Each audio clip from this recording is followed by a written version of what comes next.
بسم اللہ الرحمن الرحیم۔ بنی اسرائیل کے 99 افراد کے قاتل کی توبہ کا واقعہ۔ بخاری و مسلم میں بنی اسرائیل کے ایک قاتل کا واقعہ نقل کیا گیا ہے۔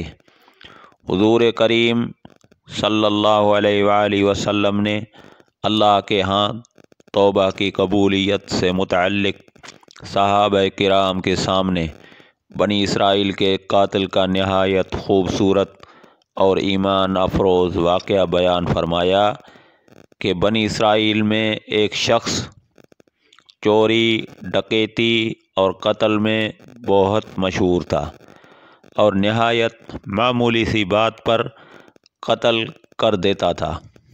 ہوتے ہوتے اس کے ہاتھ سے 99 افراد کا قتل ہو چکا۔ اس کے بعد اس کے دل میں احساس پیدا ہوا کہ مجھے بھی تو اللہ کے ہاں جانا ہے۔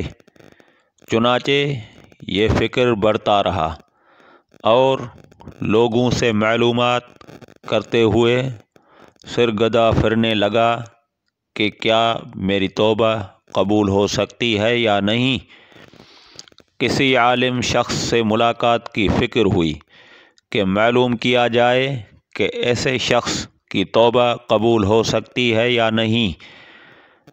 اسی حوالے سے لوگوں نے ایک عابد شخص کے پاس جانے کا مشورہ دیا۔ اس شخص نے اس کے پاس جا کر مسئلہ معلوم کیا، کیا میری توبہ قبول ہو سکتی ہے اور کیا میری مغفرت ہو سکتی ہے، جبکہ میں نے 99 انسانوں کی جان ماری ہے۔ تو اس عابد شخص کو اس مسئلے کے بارے میں زیادہ معلوم نہیں تھا، تو اس نے اپنے عقل سے قیاس آرائی کی کہ جو آدمی 99 انسانوں کی جان مار سکتا ہے اس کو مغفرت کہاں سے ہوگی۔ چنانچہ اس نے کہہ دیا کہ تیری توبہ قبول نہیں ہوگی۔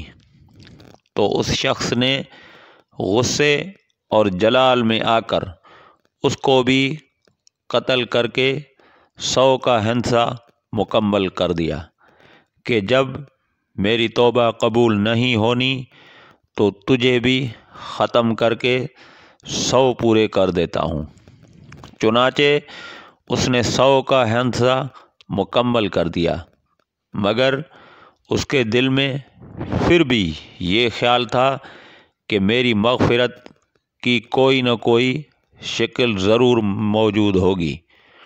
اس لیے اس نے لوگوں سے پھر معلومات کا سلسلہ جاری کر دیا کہ روئے زمین میں سب سے بڑا عالم کون ہے، وہی میرے مسئلے کا حل بتا سکتا ہے۔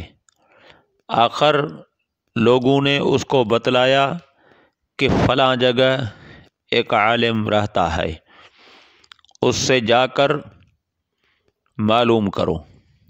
چنانچہ اس نے اس عالم صاحب کے پاس جا کر اپنی زندگی کی ساری کارگزاری سنائی اور 100 آدمیوں کو کس طرح سے قتل کیا، سارا کارنامہ سنا دیا۔ معلوم کیا کہ اب بتلائیے کہ میری توبہ قبول ہو سکتی ہے یا نہیں، کیا اللہ کے ہاں مجھ جیسے گناہ گار کے لیے بھی مغفرت کا کوئی خانہ ہے۔ تو اس عالم صاحب کو چونکہ علم تھا تو اس نے بتلایا کہ تیرے گناہ معاف کرنے میں اللہ کے ہاں کوئی رکاوٹ نہیں۔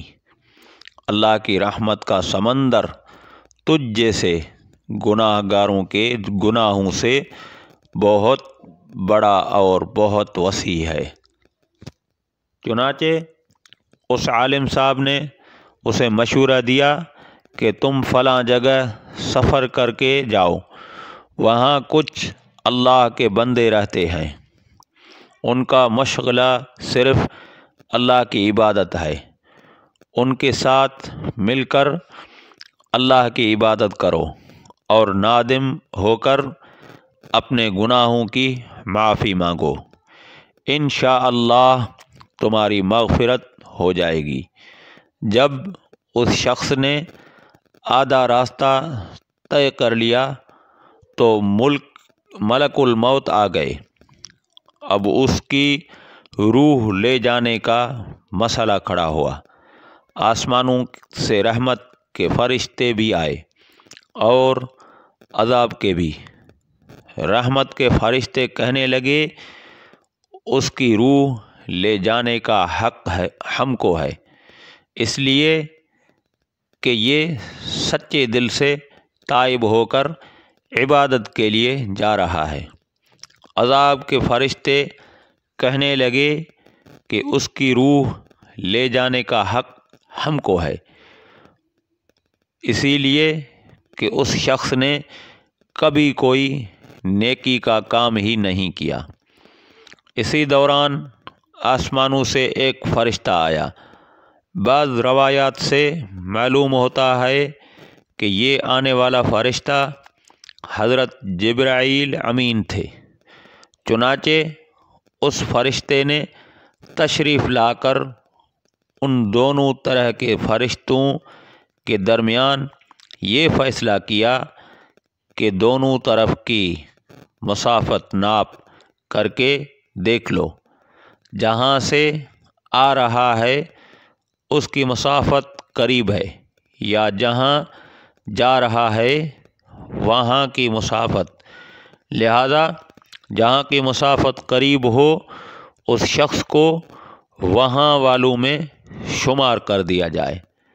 چنانچہ دونوں طرف کی زمین ناپ کر دیکھی گئی تو جہاں جا رہا تھا وہاں کی مسافت جہاں سے آ رہا تھا اس کے مقابلے میں صرف 1 بشت قریب ہے۔ چنانچہ فیصلہ ہوا کہ مقامی مسیحت سے مقام عبادت صرف 1 بشت قریب ہے، اسی لیے رحمت کے فرشتوں کو اس کو لے جانے کا حق حاصل ہوا۔ چنانچہ اللہ تبارک و تعالی کی طرف سے اس کی مغفرت کا اعلان ہو گیا۔ ایک روایت میں آتا ہے کہ قتادہ رضی اللہ تعالی عنہ فرماتے ہیں کہ حسن رضی اللہ تعالی عنہ نے فرمایا کہ ہم سے یہ ذکر کیا گیا ہے کہ اس شخص کے پاس جب ملک الموت آیا تو وہ شخص سینے کے بل اس سرزمین کے طرف گھسیٹتا چلا گیا۔ حدیث قدسی میں آتا ہے کہ میں اپنے بندے کے ساتھ اس کے گمان کے مطابق ہوتا ہوں، اور وہ جہاں بھی یاد کرے میں اس کے ساتھ ہوں۔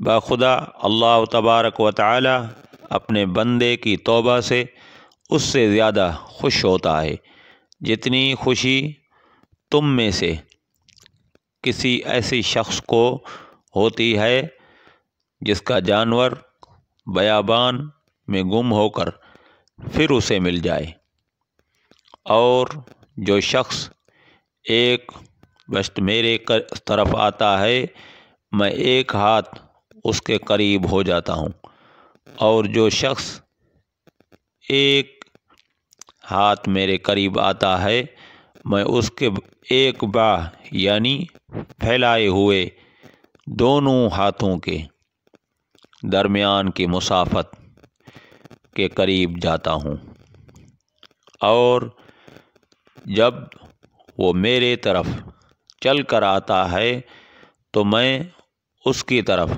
دوڑ کر آتا ہوں۔